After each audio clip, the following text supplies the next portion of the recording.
सास का श्राद्ध। नंदिनी और दिलीप की शादी के कुछ हफ्तों बाद ही सास की मृत्यु हो जाती है, जिस वजह से ससुराल में आई नई बहू एकदम अपने ऊपर इतनी जिम्मेदारी देखकर घबरा जाती है। मुझे घर गृहस्थी के बारे में कुछ नहीं पता, सब कुछ कैसे संभालूंगी? मैं तो किसी रिश्तेदार को ठीक से जानती तक नहीं। अगर कहीं कोई गलती हो गई तो लोग क्या कहेंगे?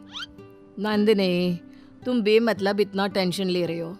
घर में हम दोनों के अलावा कोई है नहीं। जैसा भी काम करो कोई जज करने वाला नहीं है। रही बात रिश्तेदारों की तो उन्हें मैं संभाल लूंगा। पति का सपोर्ट देखकर नंदिनी के अंदर हिम्मत आ जाती है। अब दोनों मिलकर एक दूसरे को संभालते हुए आगे बढ़ने लगते हैं। इसी तरह 1 साल बीत जाता है और श्राद्ध के दिन शुरू होते हैं। नंदिनी के पास सास की बहन का फोन आता है। बहू, पता है ना, श्राद्ध शुरू हो गए। जी मौसी जी, मुझे पता है। तो फिर सास का पहला श्राद्ध कब करोगे? पंडित जी से बात की? कोई तैयारी की? मौसी जी, मैं कल ना पंडित जी के पास चली जाऊंगी। ठीक है, बात करके सब अच्छे से तैयारी करना। हाँ, किसी भी रीति रिवाज में कमी नहीं रहनी चाहिए। नंदिनी मौसी सास की बात पर तो हाँ बोलकर फोन काट देती है, लेकिन फिर रीति रिवाज और श्राद्ध के बारे में कुछ पता ना होने की वजह से दोबारा टेंशन में आ जाती है। शाम को दिलीप के घर वापस आते ही उस पर अपने सवालों की बारिश शुरू कर देती है। आज मौसी जी ने फोन करके मम्मी के श्राद्ध के बारे में बोला। हाँ, मुझे याद है। तुम पंडित जी से बात कराओ, बाकी फिर वैसे ही तैयारी कर लेंगे। वो तो मुझे पता है, लेकिन मौसी जी ने साथ में रीति रिवाज के बारे में भी बोला, और इस घर की किसी भी रिवाज के बारे में मुझे कुछ भी नहीं पता। देखो, इतना सोचने की जगह जैसा पंडित जी बोले वैसा कर लो, सब सही होगा। अगले दिन दिलीप के ऑफिस जाते ही नंदिनी घर के बाकी सब काम छोड़ पंडित जी के पास जाती है, जो उसे श्राद्ध करने की तारीख के साथ क्या और कैसे करना है सब कुछ अच्छे से समझा देते हैं। घर वापस आते ही नंदिनी मौसी सास को फोन करती है। मौसी जी, 2 दिन बाद मम्मी का श्राद्ध रखा है। ठीक है, आ जाऊंगी। और पहला श्राद्ध है, इसलिए पूरे परिवार को बता देना। सब साथ में पूजा करेंगे तो दीदी को अच्छा लगेगा। मौसी के कहे मुताबिक नंदिनी सबको इन्फॉर्म कर पूजा की तैयारियों में लग जाती है। 2 दिन बाद पूरा परिवार उनके घर इकट्ठा होता है और देखते ही देखते सबके बीच गृह युद्ध शुरू हो जाता है, जिससे नंदिनी और दिलीप की परेशानी कम होने की जगह बढ़ जाती है। तुमने तो बोला था कि परिवार इकट्ठा होगा, सबके साथ काम कैसे निपट जाएगा पता भी नहीं चलेगा। यहाँ तो मुझे ऐसा कुछ होता नहीं दिख रहा। हाँ, क्योंकि हमें ज्यादा कुछ पता नहीं और परिवार तो यहाँ आ चुका है, इसलिए जो भी है अब इनके वापस जाने तक तो हमें सहना ही पड़ेगा। रही बात काम की तो मैं हूं ना। तुम ना बस परिवार संभाल लो, काम मैं देख लेती हूँ। दिलीप परिवार वालों की गुत्थम गुत्थी और मामला संभालते हुए सबको शांत करता है, जिसके बाद सब पूजा करने बैठते हैं। बोलो भला, श्राद्ध वाले दिन इंसान की पसंद का खाना बनता है और भाभी को खीर जान से ज्यादा पसंद थी, पर बहू तुमने तो वो बनाई ही नहीं। वो एक्चुअली मुझे खीर बनानी नहीं आती, कुछ खराब हो जाता तो बहुत नुकसान होता, इसलिए नहीं बनाई, लेकिन बाजार से मंगवाई है, कुछ देर में आ जाएगी। ऐसी तो आजकल की लड़कियां हैं जिन्हें सास की खुशी से ज्यादा नुकसान की चिंता है, जो खीर तक बाजार से मंगवाती है। मौसी जी, मम्मी की खुशी को याद रखते हुए नंदिनी ने खीर का ऑर्डर उनकी पसंदीदा मिठाई की दुकान पर दिया है। अरे बनाएगी नहीं तो सीखेगी कैसे?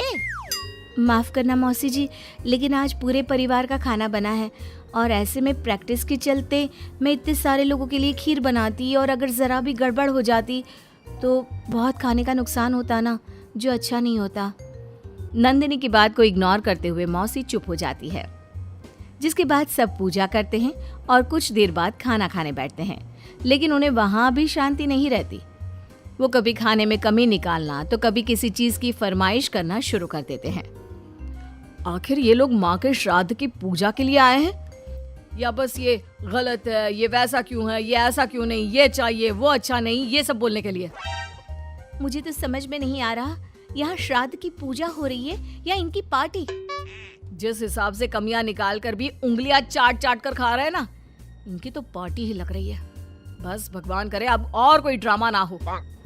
दोनों पति पत्नी इसी उम्मीद के साथ मेहमानों को खाना परोसते रहते हैं। कुछ देर बाद ही मौसी सास का चिल्लाना शुरू हो जाता है। हे भगवान, सब इधर आओ। ये देखो, दीदी की तस्वीर के आगे रखी पूजा की पूड़ी पर चींटियां घूम रही हैं। बहू, तूने दीदी की मनपसंद खीर पूजा में नहीं रखी ना, इसीलिए नाराज हो गई हमारी दीदी। मौसी, आप सबके मन में इस तरह के अंधविश्वास मत भरो। अरे उन्होंने कुछ गलत नहीं बोला। पहले तेरी पत्नी ने घर आते ही हमारी भाभी को ऊपर पहुंचा दिया और अब उनकी आत्मा को भी शांति से नहीं रहने दे रही। इसी के साथ एक एक कर घर में सब अपनी राय देने लगते हैं, जो कुछ ही देर में एक बड़े मुद्दे का रूप ले लेता है, जिसमें सबकी बात और इल्जाम घूम फिर कर नंदिनी या दिलीप पर ही आते हैं। बस करो, आखिर आप लोग हमसे चाहते क्या हो? खुद तो एक दिन भी लड़ाई किए या किसी पर इल्जाम लगाए बिना रह नहीं सकते, तो फिर किस हक से दूसरों को बुरा बोल रहे हो? वो बेचारी जिस दिन से इस घर में आई है सबको खुश करने की कोशिश करती रहती है, लेकिन आप सब उसे टारगेट करने के अलावा कुछ नहीं करते।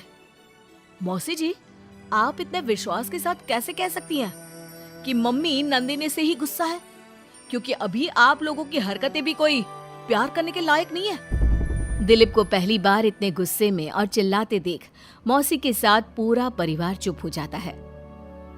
आप लोगों को मुझे जो बोलना है बोलिए, फर्क नहीं पड़ता, लेकिन प्लीज मम्मी के लिए मेरे या दिलीप के प्यार पर उंगली मत उठाइए। माफ करना पर यकीन नहीं होता, एक ही परिवार में लोगों के बीच इतनी कड़वाहट कैसे हो सकती है? सब एक दूसरे को नीचा दिखाने का मौका ढूंढते रहते हैं, सबको दूसरों में कमियां निकालनी है। क्यों? रही बात चींटियों की, तो बस वो तो पूड़ी पर रखी चीनी ले जा रही हैं। आखिर उन्हें भी तो अपने खाने का इंतजाम करना है।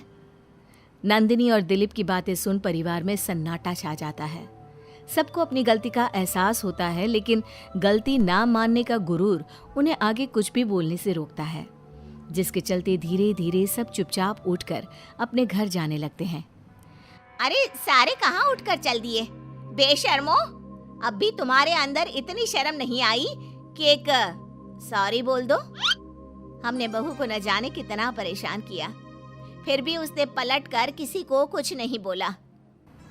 नंदिनी, हमें माफ करना, इस साल तो हमारी वजह से सब खराब हो गया, पर वादा करती हूँ अगले साल सब इस परिवार का नया रूप देखेंगे।